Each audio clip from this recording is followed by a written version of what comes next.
Chloe, sit in the chair, please.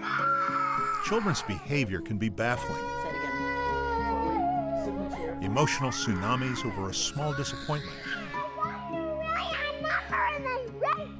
Or a simple request.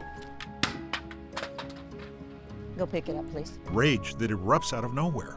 I'm gonna cut you with a sharp knife. How does a little kid even have this much in him and this much anger? And it's not just anger. What triggers a teenager to regress to thumb-sucking? We'll just talk about it. We'll just have a conversation about it. You don't provide anything. Or a sudden emotional shutdown?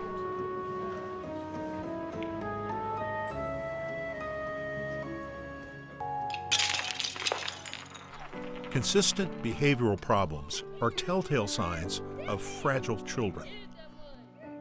They may be carrying invisible wounds from early harm that robbed them of a sense of security and trust. Their brains are generally stuck in a state of anxiety. Added stress can provoke a hair trigger response. They act this way simply because they don't know how to act any other way.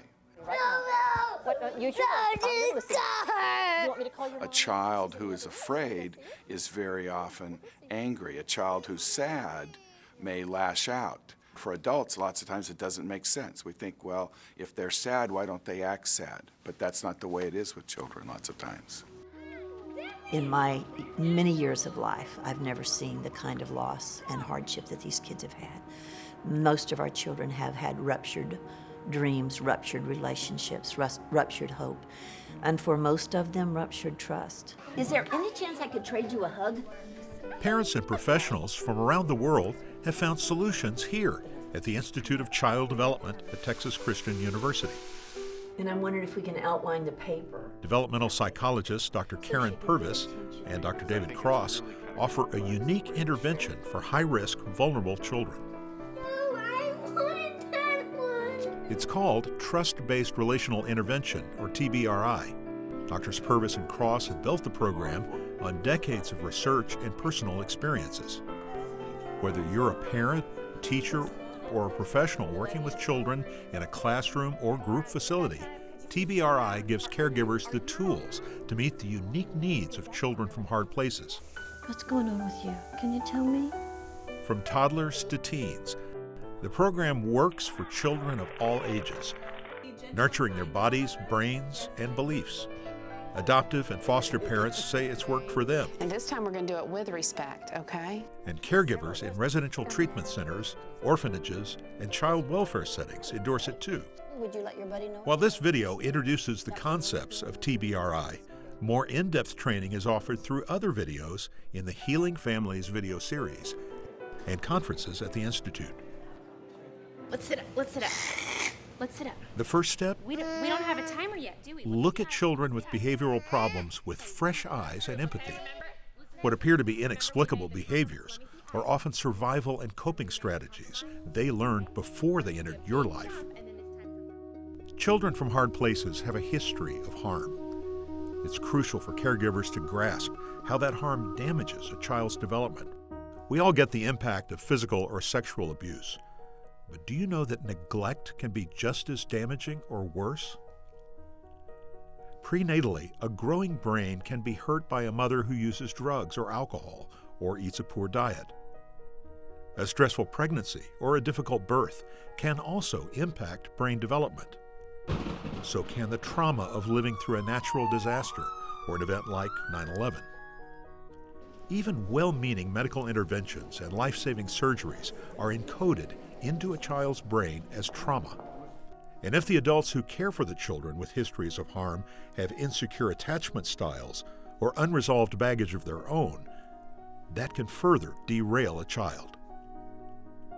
Experts often use the diagnosis of complex developmental trauma for those children from hard places who consistently fall short of typical markers for childhood development.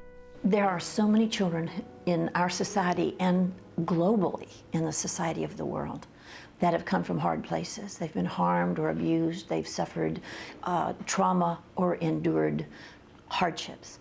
And for those children, learning to trust or their capacity to trust has been fiercely damaged. The stress system stays on fight, flight, or freeze. The gas pedal is stuck at 120 miles an hour for that child emotionally and behaviorally. Can you tell me how you feel? You do not.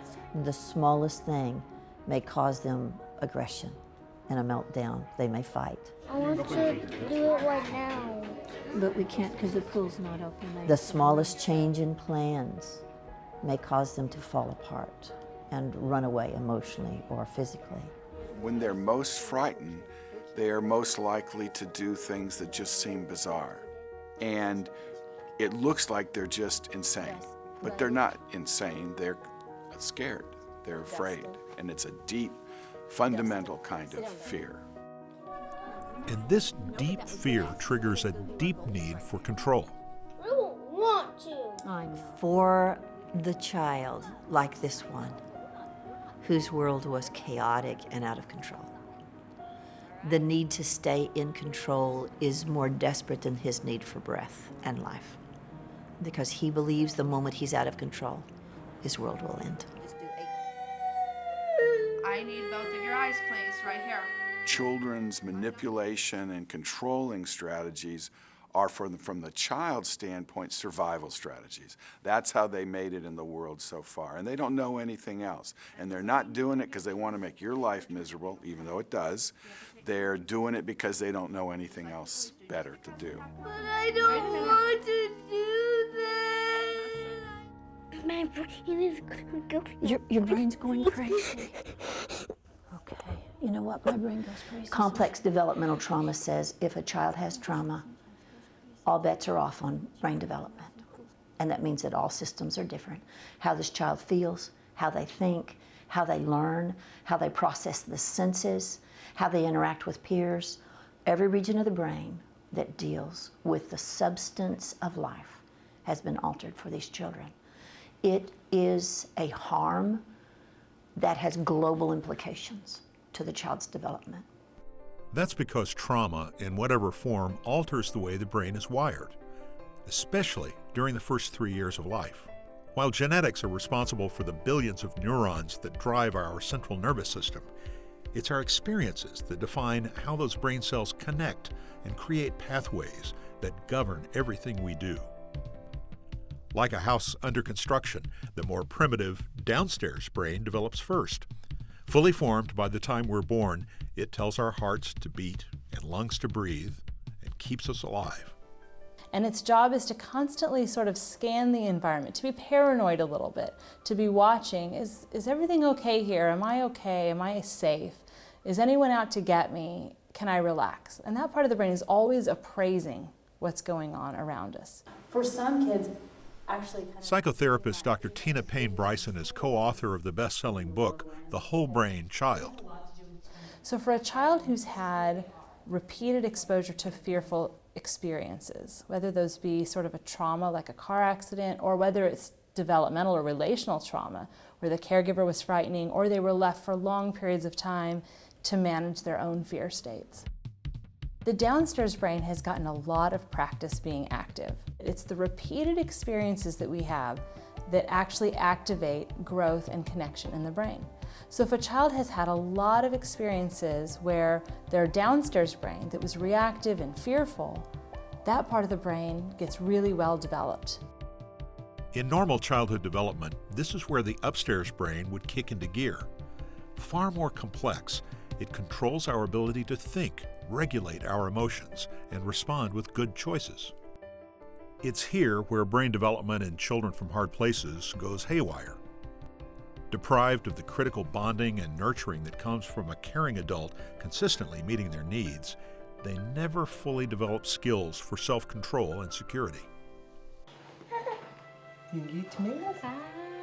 For several decades, we have understood what is called the attachment cycle. And what it says is that a baby cries and a caregiver comes. The baby cries and I say, yes, I will feed you.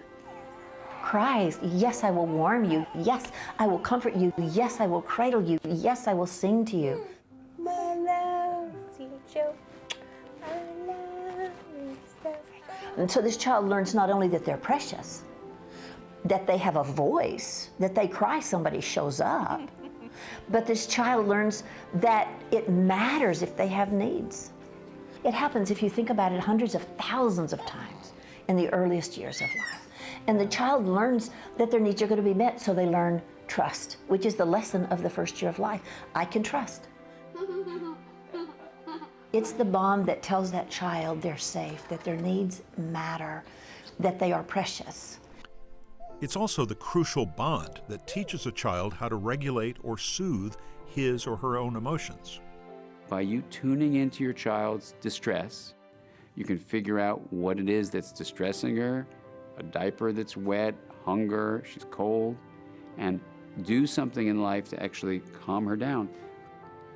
Her brain actually learns from experience, wow, I was distressed, that really felt bad.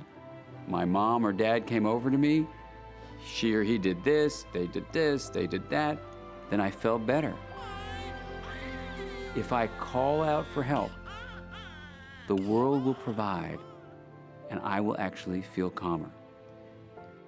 Neuropsychiatrist Dr. Dan Siegel is a world-renowned expert in the field of parenting and child behavior and co-author of The Whole Brain Child. Soon, after 18 months, 24 months, I'm going to actually start using those repeated experiences where I rely on others to soothe my distress, to actually soothe myself. Robbed of those early, consistent, and secure attachment experiences with a primary caregiver, children from hard places never learn self-regulation.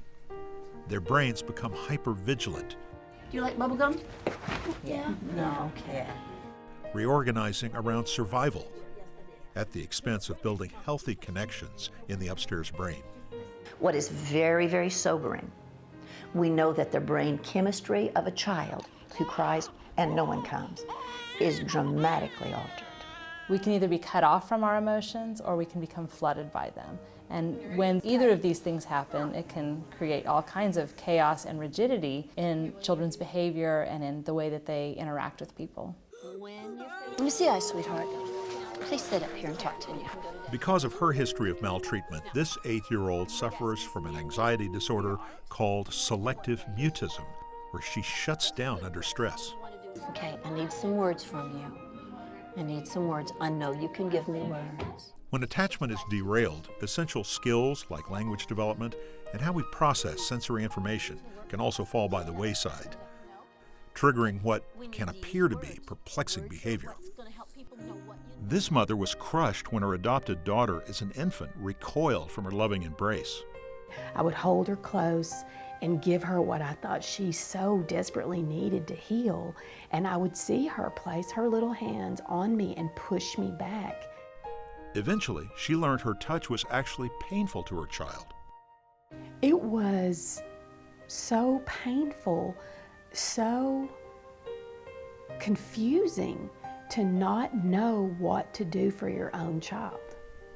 Now, this mother asked for permission before embracing her daughter. Could Mom have a goodbye hug since I won't see you all day? No, maybe. Could we have a compromise and blow me a kiss? Once I knew that my child had problems with sensory processing, I could blame the sensory processing rather than blaming myself or blaming my child. When you are deprived of those early experiences, you might as well be deprived of food because your nervous system is not going to develop normally. It's as if you didn't have zinc or iron or vitamin D or something else or that was necessary for that system to develop. No! The bad behavior that we see, the dysregulation, falling apart, crying, screaming, yelling, saying disrespectful things, all of these things are actually because they are in dysregulated states. So it's much more like a can't. They can't choose to do the right thing. They can't control themselves in those moments. Tell Mommy what you did wrong. This adoptive mother wishes she had known about sensory issues from day one. I don't know. I just never realized, and I really never have let myself go to where she was before us. I think I always wanted to believe that we rescued her and that that was enough. I feel sad that she went through something and I don't know what. And then I feel guilty for, I think, really not ever thinking about it. But I didn't know. I just didn't know. So if you're a foster parent or an adoptive parent and the child that you're taking care of and you're loving has actually not had the kind of experiences of joy being amplified and distress being soothed that is the basis of secure attachment, then in fact, that child's regulatory circuits are not going to function as well. The system of the child has no organized approach. It fragments. And that's what the internal world of these kids is like. This is tragic because these children don't trust, don't know how to get their needs met appropriately. There is a tremendous amount of confusion about relationships. They desperately want relationships, but they're confused about how to develop them. And they make an approach and then reject, make an approach and then reject. This is a very baffling situation for a caregiver. These children tragically grow up to be children who are at high risk to use drugs, alcohol, sex, other types of addictions to make them feel better because relationships couldn't do it. The child who has come from a hard place with a history of trauma or loss or abuse has no hope of healing without a nurturing, caring, attachment relationship. That's a sobering reality. But it's also reason for hope. Just as neuroscientists have documented how trauma harms the brain, research shows that nurturing experiences through trusting relationships can help heal the brain. The way we communicate with a child actually can stimulate the growth of certain areas of that child's brain that help them regulate things like emotion and attention, and even how they come to understand themselves and understand others. The communication patterns you offer, the way you connect with your child, the way you have a relationship with your child, actually stimulates the firing of particular patterns in the brain that then get the brain to grow in specific ways so that it becomes a biological reality how your relationship changes the structure of your child's brain. That's powerful stuff for caregivers to know. By simply comforting your children in distress and reinforcing their happy moments, you can cultivate positive brain connections in development. Can you remember to use your big voice if you need me, right? Repeated positive experiences help hardwire the brain for new growth at any age. Except for the first 3 years of life, the period of the most rapid growth and change is during adolescence. And so if the wiring patterns have been set up in suboptimal ways, adolescence is actually a wonderful, exciting time where the brain goes through major reconstruction. Parents often think it's kind of too late, maybe too much has happened, but intervention can be so helpful during the adolescent years.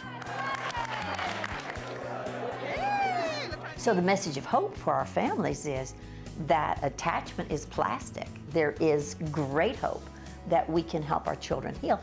There's a huge amount of science behind the importance of a relationship a parent or any other caregiver has with a child. And here's the thing to remember. The child's growing brain is going to be living in the garden of a relationship that is watering it and feeding it, so that the way that garden grows is all about relationships. That's what the brain thrives on. You know, relationships are brain food. And you link up just like this, it's gonna become a big change. Building and growing trusting relationships is what TBRI is all about. So what can we do? What can we do? Can we communicate? TBRI uses play to build connections and change behavior. It works better if we all run the same way, right? Left, left, left. It empowers children by meeting their physical and nutritional needs. When we are sticking together and working as a unit, we cannot be stopped. Stick together and we're strong. And most importantly, its connecting principles are all about meeting emotional needs. Are we going to stick together? And creating an environment where a child can learn to feel safe, loved, and attached. TBRI, Trust-Based Relational Intervention, has at its core building a tuned, trusting relationship with our child. It has 3 sets of principles, and they deal with and look at the child as a whole. Can you open this for me, please? We empower the bodies of the children. The kids won't know what a sweetheart you have. We connect to the little spirits of the children. And then we have a great set of principles that are called correcting principles. Can you ask, not tell, Mama? Say, could I please have my fireball back? And in these principles, we help parents learn how to redirect their child's behavior while still being deeply connected, while still being deeply empowering. Our kids have experienced what I would call relationship-based traumas. They've been abandoned, they've been neglected, they've been abused, they've been institutionalized. Problems that are formed in the context of relationships can only be healed in the context of relationships. I love you. I know it. The relationship is the focus. The relationship is the context. Without the relationship, we can make no progress whatsoever. So that has to be the focus, the central focus of what we do. And relationships are based on trust. And trust is earned through something we call felt safety.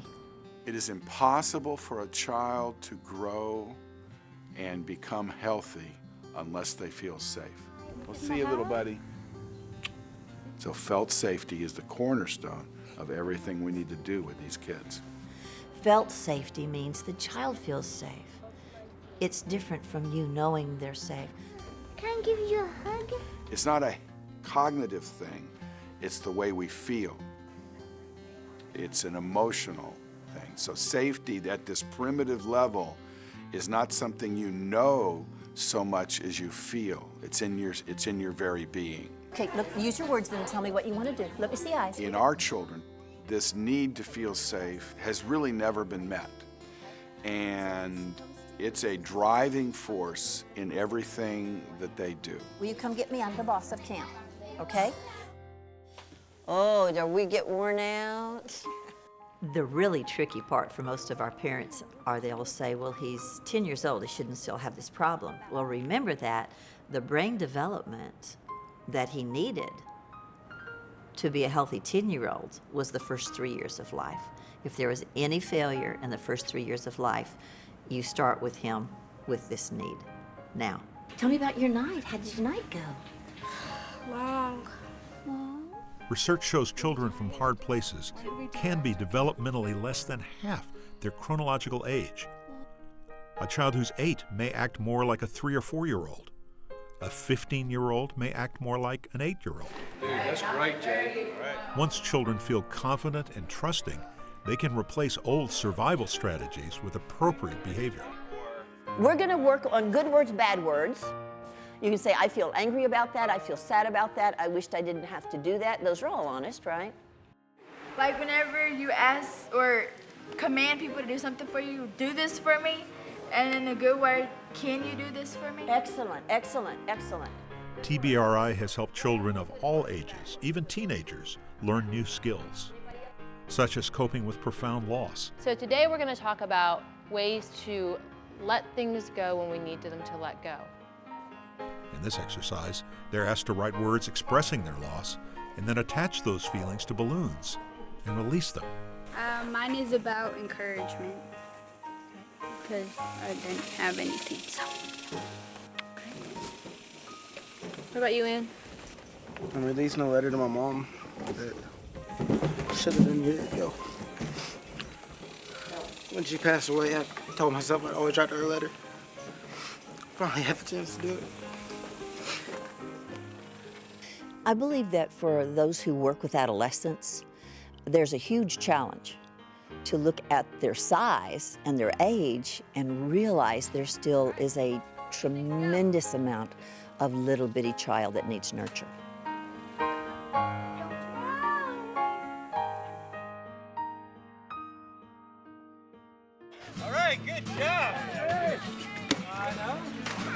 Interestingly, these children want to play like little kids.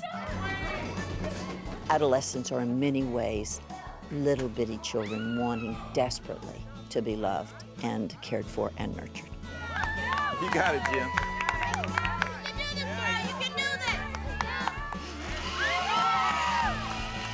We create for them this uniquely healing environment, but make no mistake about it. We are no nonsense on behavior. Correcting principles, I like to think of them as shaping principles. We're trying to shape children's behavior. Did not. Missy Ice. So when your buddy asks you, please stop, what can you do now? Stop. Good thinking. All right, let's go swim. I want you to write one thing that you've learned at camp. Instead of punishment, the TBRI correcting principles use play and short scripts to help redirect the child's behavior and stop violent outbursts before they begin. They're just simply short phrases that have great meaning. Good eyes. Good asking. Thank you. It's a vocabulary that honors relationships. Oh, gentle and kind, Abby. Let's try it again. That's very direct, very simple, and very straightforward. Thank you. That was nice. It's not okay. I'm watching the movie. Let's try it again with respect. We are zero tolerance disrespect, period. If a child talks to me mouthy, I will say, try it again, buddy. Traditional discipline simply doesn't work with our kids. You give that back to her right now. Neither does shaming or belittling a child, as these actors demonstrate. I am sick and tired of you acting like a little brat. Can't you just do anything right? Now you get up and go to your room. Punishment is the least effective way to change behavior that there is. And in fact, it's very often counterproductive. It actually makes things worse because it reactivates all those old demons, all those old traumas. And you stay in your room until I tell you you can come out. Correcting only really works effectively when we're connected or when we honor the connection. Instead of sending the child away, TBRI teaches you to correct behavior while keeping the child close and connected. Honey, people are not for hurting. Go pick it up, please. Go pick it up. I don't have to because it's mine. We clearly have to deal with behavior, but an absolute, undeniable principle for us while we're correcting is the fact that our child's preciousness is never up for grabs. Our child's behavior is not who he is. Our child's behavior is about survival skills from a history we could not be there to protect him from. Their behavior is not who they are. You know what, Dustin? We're going to have a lot of fun doing program, but we also want to work on not using aggression, because if you keep using aggression, it's going to make trouble for you, right? Because the kids won't know what a sweetheart you have. And when we show non-verbally no threat, what happens is that fight reactive downstairs part of the brain can calm down. And then we can engage the upstairs brain. You just had a little problem. I had a little problem earlier. Did you know I had a little problem? I got to camp this morning, and did you know I was having a kind of a tantrum? And what's remarkable is when we do that, when we acknowledge the feeling and connect with the child on the feeling, I've felt afraid about things too. Something along those lines. It actually grows the connective fibers between the upstairs brain and the downstairs brain so that that child can be better behaved and better handle their emotions in the long run. Can I do less by myself? Just as TBRI asks children to give up their old control strategies, Is that good? you may need to give up some of your old ways of dealing with conflict. These points. And if you're trying to help a child who has been damaged by harm or trauma, it's crucial for you to have dealt with any painful history of your own. Unresolved emotional issues can block you from leading the child to a healthier place. It's, of course, important how you create discipline and structure and give your child an environment and a set of experiences. Of course, of course, of course.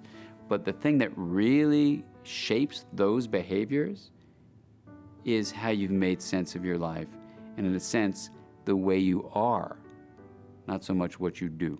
If we can become aware of our own history, we can become the master of that history, and we will be more effective in parenting our children, particularly children who come from hard places. This insight was a huge aha moment for these parents. We're going to leave about 5:30, 5:30. It triggered them to radically change how they parented their kids. I'm sorry. Put your head down. As you look at attachment, you begin to find out that the way I interact with my children in the moment by moment, day by day, can actually begin to change their brain development. That was kind of the cure, if you will, to the harm and the trauma that really every adopted and foster child is experiencing. There is no adoption and foster care without loss. There is no adoption and foster care without something having gone wrong in the past. What big dog would you have, Miles? I want to have a husky. Michael and his wife Amy are the parents of 4 adopted children. As he began to explore his past, Michael was surprised to learn how his behavior and his attachment style contributed to the problems with one of his sons. One of my boys, because I've got one who's prone to some real volatile eruptions of emotion, his feelings oftentimes were driving my feelings. So here's a child who has a difficult time regulating his emotions, especially when things don't go his way. And so he would blow up. And because I wasn't aware of what was going on with me, I would blow up. So rather than being one to help him calm down and bring everything under control, I'm actually adding fuel to the fire. So, good day at school? What happened? Michael came to realize that he had never felt fully comfortable on an emotional level. So the way he reacted to his son's stress and emotional outbursts was just the opposite of what his child needed. And you looked at me and you were crying, really upset with me, and you said, Dad, you're supposed to be the big person here. Oh. And so when he's upset, he needs to see in me, hey, I understand you're upset. This is really not good, and we can work this out. But he doesn't need me to be upset with him. Oh, man. And if you can't tolerate that feeling, let's say, of sadness or loneliness or despair or betrayal or anger in yourself, then what happens is your child brings this distress state to you. You start feeling it, but you haven't learned to tolerate it. You freak out, so then you back off from that. They see you're backing off. They see you can't tolerate it. It expands it in them. You pull back even more, and suddenly that relationship is not working so well for anybody. Everyone is suffering. Tell her how close you came. And it was like the light bulb went off. It's not just about my child does this, what do I do? But it's about I bring this, what am I doing? So that I can help my child deal with those behaviors or deal with those challenges or deal with those issues. Dan Siegel and other attachment experts say this process of making sense of your past and becoming aware of your attachment style is the single most important thing you can do to improve your relationship with your child.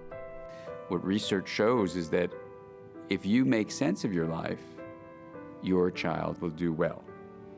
But the research also shows that if you've had really difficult times in the past and haven't taken the time to make sense of what's happened to you that's shaped your development, that's going to actually compromise your child's development. And it really is a dance. It takes 2 partners, and it takes partners who read each other's cues. It's not the job of the child to read your cues. It's the parent's job to read the child's cues and not step on their toes. Now, a lot of our families will feel like mom's doing the waltz and the child's doing the Okie Finoki 2-step, but they will learn our step as we are attentive to what they are doing. It may be something as simple as taking the time to listen. It may be being more playful or taking the time to play. Whatever it is that works, try to find that one thing that can be the first step and that will unlock the box that will lead to greater connection and greater joy in your parenting. I'll see you in the morning. You need. And there is hope. My kids are changing me every time we interact, and I am changing them every time we interact. And we're overcoming together what we brought to the equation. Neither they nor we do it perfectly. Good night. Love you, buddy. But as we continue to dance that dance, we begin to change each other, and that's the hope of this. As we create a new attachment dance, we create a new story, and it's a shared story that belongs to us together.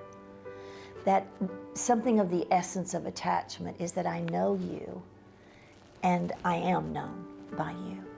And that's that deepest need that we all have, is to look into the eyes of first a caregiver and then others who are important in our lives. And those eyes say to us, you are precious, you're safe, you're valuable, you're loved. Is that a beautiful child? Look at his face. Is that a great kid? Yeah. Oh, you like that girl? I kissed myself. Did you kiss yourself? If you bring that openness to what is, to your relationship with your child, research shows that your child, adoptive, foster, or by birth, will do better. So this is a win-win situation. Look how precious is that girl. This is a beautiful child. Me. It's Chloe. All children need to know that they're precious and that they're unique and that they're special. I was very proud of you. Ooh, nice work. But a child who's come from a hard place Your feet never touch the ground, buddy, from here to there. needs to know it more desperately. So proud of you.